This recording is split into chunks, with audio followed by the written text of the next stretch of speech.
ملک صاحب ابھی یہ چونکہ ایک خوف کا عالم ہمیں اس لیے رہتا ہے، خوف سے مراد یہ ہے کہ دوسرے معنوں میں کہہ رہا ہوں کہ اسرائیل کو تو چاہیے کہ کوئی نہ کوئی جنگ جاری رہے.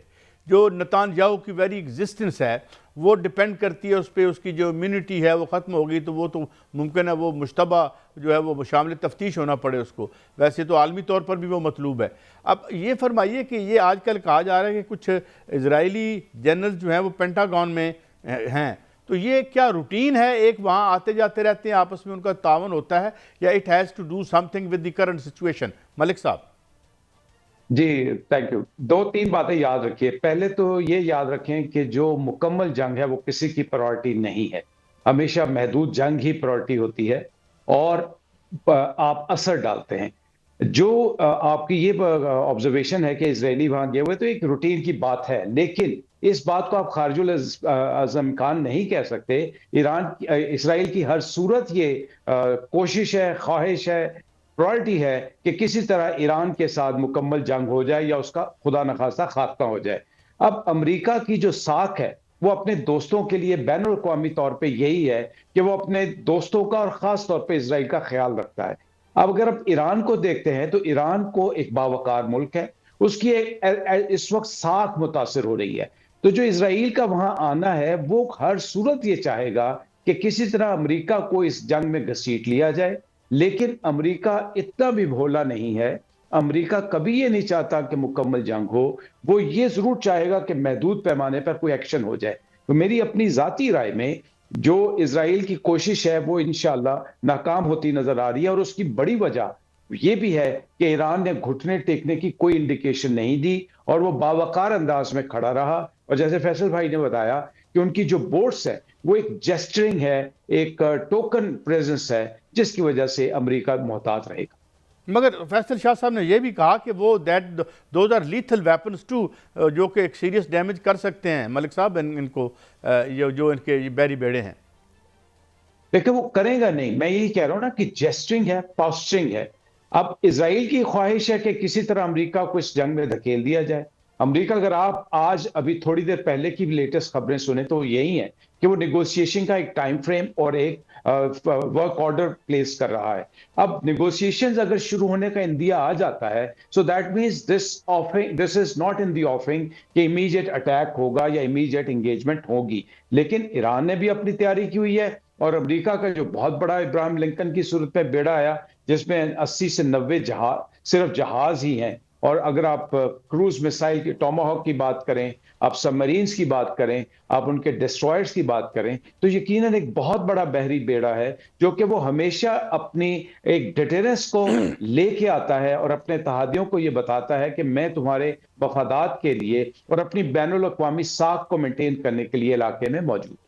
اچھا فیصل شاہ صاحب یہ فرمائیے ایڈمن صاحب، جب ہم بات کرتے ہیں ایران کی اور امریکہ کی جنگ کی تو اس میں گہری سازش جو ہے وہ نظر آتی ہے، کیونکہ دیکھنے میں یہ آ رہا ہے، جو ہم نے دیکھا اور پوری دنیا دیکھ رہی ہے کہ جو بھی ایران ملک جو ہے وہ ایران کے ساتھ ہمدردی کا اظہار کرتا ہے یا ان کی حمایت کرتا ہے، ان کے خلاف سازش سامنے آ جاتی ہے. جس طرح چین میں پچھلے دنوں آپ نے دیکھا کہ کچھ بغاوت کا سا ماحول جو ہے وہ سامنے آیا، انہوں نے اپنے جو آرمی چیف ہے ان کو بھی وہاں سے نکالا گیا. اور دوسری جانب اگر پاکستان کی جانب سے دیکھا جائے تو پاکستان پر بھی کل جو ہے وہ دہشت گردوں کا باقاعدہ طور پر بلوچستان میں حملہ ہوا، جو کہ پاکستانی مسلح افواج نے 177 دہشت گرد جہنم واصل کر دیے. یہ جو خطہ ہے اس میں اس وقت جو لڑائی لگی ہوئی ہے، جس میں پاکستان میں جو انڈین پراکسی جو ہیں وہ پاکستان میں حملہ آور ہیں اور پاکستان اس کا مقابلہ کر رہا ہے، تو کیا یہ اس کو اس سے ریلیٹ کیا جا سکتا ہے کہ جو ایران اور امریکہ جنگ ہے جو وہاں پر خطے میں پوری، جس طرح رہبر اعلیٰ نے کہا کہ پورے خطے میں یہ جنگ چھڑ جائے گی؟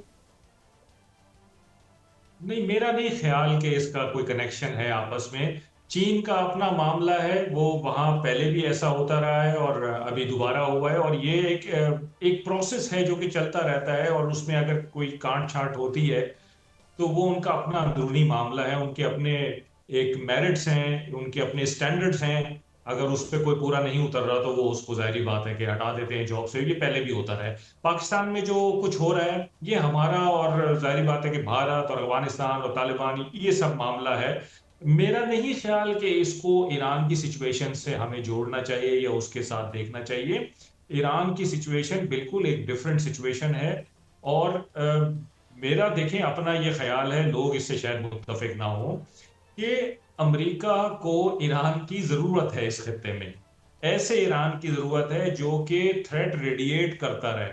تو امریکہ کبھی بھی نہیں چاہے گا، بے شک اسرائیل کی جتنی خواہش ہو، ارشد ملک صاحب نے بالکل صحیح کہا ہے کہ اسرائیل کی تو یہ خواہش ہے کہ امریکہ اس جنگ میں آ جائے اور ایران کا بیڑا غرق کر دے، لیکن امریکہ کو بھی پتا ہے کہ میری جو ساخت ہے، جو میری یہاں پہ اس خطے میں اکنامک، پولیٹیکل اور ملٹری ویلیو ہے، جو میرا انفلوئنس ہے، جو میرا اثر و رسوخ ہے، وہ ایران کے بلبوتے پر ہے.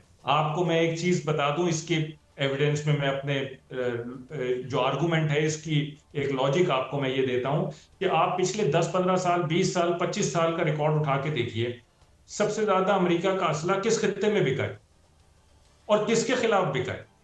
امریکہ کی ملٹری انڈسٹریل کمپلیکس 3.6% اس کے جی ڈی پی میں کنٹریبیوٹ کرتا ہے. ٹریلینز آف ڈالرز وہ کنٹریبیوٹ کرتا ہے اس کے جی ڈی پی میں. کہاں جاتا ہے وہ؟ کہاں اس کا میجر چنک کہاں سے بک رہا ہے؟ کہاں سے پیسے آ رہے ہیں؟ کہاں بڑے دفاعی معاہدے ہو رہے ہیں اور کس کے خلاف ہو رہے ہیں؟ اسرائیل کے خلاف تو نہیں وہ ویپن اور ایمونیشن استعمال کرنے دے گا امریکہ. تو امریکہ چاہتا ہے کہ ایران ایک ایسا ملک رہے جس میں جو تھریٹ ریڈیٹ کرتا رہے عرب ممالک پلس اسرائیل سب کو. اسی لیے ابھی سعودی عرب کو وہ پریشر کر رہا ہے کہ اگر میں کوئی کیمپین کرتا ہوں ایران کے خلاف، کوئی جھڑپ کرتا ہوں، تو تم اس میں میرے ساتھ ہو جاؤ.